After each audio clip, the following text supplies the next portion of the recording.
하나님 앞에 살면서 우리는 가끔 감당하기 힘든 말씀 앞에 설 때가 있습니다. 도대체 왜 이런 일을 허락하시지? 혹은 왜 나에게 이런 말씀을 하시는지 이해되지 않는 상황, 현실과 마주할 때 말입니다. 어쩌면 지금 노아의 심정이 그렇지 않을까 하고 생각해 봅니다. 노아가 방주를 짓는 일은 세상을 멸하시겠다는, 단순히 배를 만드는 것을 넘어서 세상을 멸하시겠다는 하나님의 심판을 담고 있는 것이기 때문입니다. 그럼에도 노아는 방주 짓는 일을 합니다. 그러면서 내심 간절하게 이 일에 세상의 사람들이 함께 하기를, 혹은 하나님의 말씀이 실제로 일어나지 않기를 바라지는 않았을까요? 그렇게 지난 시간이 하루 이틀, 1년, 2년이 아니라 약 100여 년의 시간이었습니다. 산꼭대기에 방주의 털을 잡고 나무를 자르고 나르고 하나님께서 주신 설계도대로 정확하게 방주를 짓는 일은 참으로 외롭고 힘겨운 일이었습니다. 비가 잘 오지 않는 지중해성 기후를 가지고 있는 팔레스타인 지역에서 이렇게 큰 배를 만든다는 사실은 주변 사람들에게도 본인 스스로에게도 이해하기 어려운 일이었으니까요. 더욱이 하나님께서 비를 내려 지면의 모든 것을 쓸어버리신다는 이 말씀 때문에 노아의 마음은 분주했을 것입니다. 방주를 짓는 이유를 사람들이 물었을 것이고, 그 물음에 그는 하나님의 심판에 대해서 말해야 했기 때문입니다. 끝까지 방주 안에 노아의 가족 외에는 들어가지 않았다는 것은 노아가 방주를 짓던 그 100년의 시간 동안 아무도 노아의 말을 주의 깊게 듣지 않았다는 것이니, 노아가 방주를 짓는 내내 얼마나 고통스러운 시간을 보냈을지 우리는 짐작할 수 있습니다. 여러분이라면 노아의 이 일을 이 긴 세월 동안 감당할 수 있으셨겠습니까? 그런데 창세기 6장 22절에서 노아가 그와 같이 하여 하나님이 자기에게 명하신 대로 다 준행하였더라라고 성경은 노아에 대해서 증언하고 있습니다. 이제 드디어 때가 되었습니다. 하나님께서 노아에게 정결한 짐승은 암수 7씩, 부정한 것은 암수 2씩, 공중의 새도 암수 7씩을 데리고 와서 그 씨를 온 지면에 유전하게 하라고 말씀하셨습니다. 이제 7일 후면 40주야를 비가 오게 하여 하나님께서 친히 지으신 모든 생물을 지면에서 쓸어버리시겠다고 하셨습니다. 사실 방주를 지으라고 말씀하신 순간부터 노아는 이 시간이 제일 두려웠을 것이고, 오지 않았으면 좋겠다는 생각을 했을지도 모르겠습니다. 그러나 노아는 7장 5절에서도 여전히 여호와께서 자기에게 명하신 대로 다 준행합니다. 그때 그의 나이가 600세입니다. 드디어 준비된 모든 생물들과 노아의 8 식구들이 방주로 들어갑니다. 쿵 하고 방주의 문이 닫힙니다. 말씀대로 7일이 지나고 비가 내리기 시작하지요. 밤낮으로 40일 동안 이 비가 그치지 않았습니다. 마치 큰 기품의 샘들이 터지며 하늘의 창문들이 열려 하늘에서 비가 땅으로 그냥 쏟아져 내리는 것 같습니다. 쏟아져 내리는 비를 보면서 방주 안에 노아는 어떤 마음이었을까요? 점점 방주가 있는 높은 산까지 물이 차기 시작했습니다. 땅 위에 움직이는 생물이 죽어갑니다.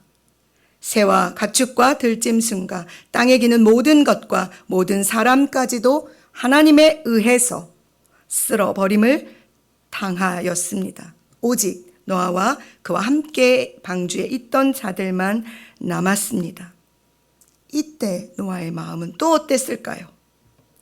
물이 150일 땅에 넘쳤고 꼼짝하지 않고 그 자리에 있을 것 같아 보였던 방주가 떠다니고 있습니다. 사람들은 이 방주를 바라보며 죽음 앞에서 너무 늦은 후회를 했을 것입니다. 그러나 하나님께서 닫으신 문은 절대 열리지 않습니다. 닫힌 방주의 문은 377일이 지난 후에 열립니다. 이는 1년이 넘는 기간입니다. 노아는 이 모든 순간을 또 어떻게 이길 수 있었을까요? 사람이 견뎌낼 수 있는 삶의 한계를 노아는 어떻게 넘어설 수 있었을까요? 히브리서 11장 7절은 당시의 노아를 이렇게 설명하고 있습니다. 믿음으로 노아는 아직 보이지 않는 일에 경고하심을 받아 경외함으로 방주를 준비하여 그 집을 구원하였으니 이로 말미암아 세상을 정죄하고 믿음을 따르는 의의 상속자가 되었느니라. 바로 노아에게는 믿음이 있었습니다. 어떤 믿음입니까? 바로 하나님께서 천지를 창조하셨다는 믿음이며 이 모든 만물의 주관자라는 믿음입니다. 그래서 보이지 않아도 그것이 내가 감당할 수 없는 경고여도 그는 하나님을 믿음으로 그 일을 행한 것입니다. 다시 말씀드리면 우리가 살면서 받아들이기 어려운 상황들과 왜 이런 일이 나에게 일어나지 혹은 왜 나에게 이런 순종을 요구하시지 하는 순간과 마주할 때 우리 안에서 발동해야 하는 것이 바로 하나님을 향한 온전한 믿음이라는 말씀을 드리는 것입니다. 믿음은 막연한 외침이나 상상이 아닙니다. 믿음은 실체이니까요. 우리의 믿음은 살아계신 하나님을 향한 것입니다. 그러니 사랑하는 여러분, 여러분의 내면에 영혼에 하나님에 대한 온전하고 확신한 믿음의 체험을 가지고 있어야만 합니다. 노아는 이 영적인 체험을 하나님을 경외함으로 반응하고 있습니다. 절대적인 하나님의 임재하심으로 압도되는 영적인 체험, 그 경험을 말씀드리는 것입니다. 아브라함에게 하나님께서 떠나라고 말씀하셨고 모세에게 나타나셔서는 이스라엘을 출애굽시키라고 명령하셨습니다. 여호수아에게는 담대하고 강하라고 전쟁 앞에서 말씀하셨고 어린 사무엘을 불러 깨워 하나님께서 말씀하십니다. 수많은 사람들이 이 놀라운 하나님의 임재하심 앞에 압도되어 경외함으로 순종함을 선택한 것입니다. 이 놀라운 영적인 믿음의 고백이 그들을 그토록 간절하고 아름답게 믿음으로 살아낼 수 있도록 한 것입니다. 그리고 그들은 움직입니다. 행함으로 자신의 믿음을 세상 앞에 보이는 것입니다. 즉 믿음은 명사적 머무름이 아니라 결단과 함께 동사적 행위가 따른다는 사실입니다. 즉 떠나라는 말씀을 들었다면 떠나는 것이고 출애굽 명령을 받았다면 이스라엘 백성들에게 가서 그들을 끄집어내야 하는 것입니다. 담대하고 강하라고 말씀하셨다면 우리는 우리의 믿음을 발동하여 의지적으로 강하고 담대하게 우리의 마음을 일으켜 세워야 하는 것입니다. 사랑하는 여러분, 하나님께서 여러분에게 오늘 지으라고 말씀하시는 방주는 어떤 것입니까? 내가 이해할 수 없고 받아들이기 어려운 인내와 기다림이 필요한 그 일은 도대체 무엇입니까?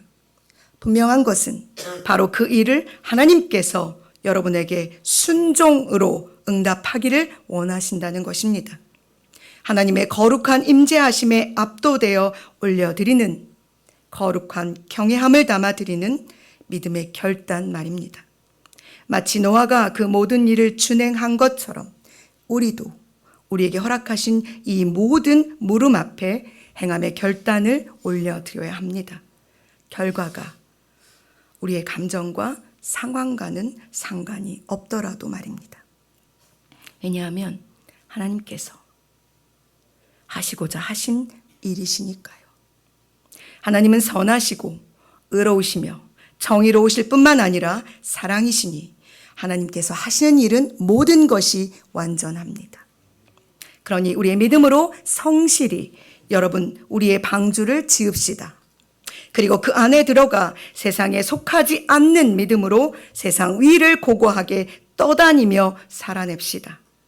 하나님께서 우리를 통해 우리의 그런 고고한 믿음을 통해 세상의 생명을 보존하기를 원하고 계십니다. 사랑하는 중고등부 친구들, 여러분이 이 믿음으로 남은 1박 2일의 수련회를 하나님 앞에 부르짖고 간구하며 하나님의 영적으로 만나게 되기를 진심으로 소망합니다. 기도하시겠습니다.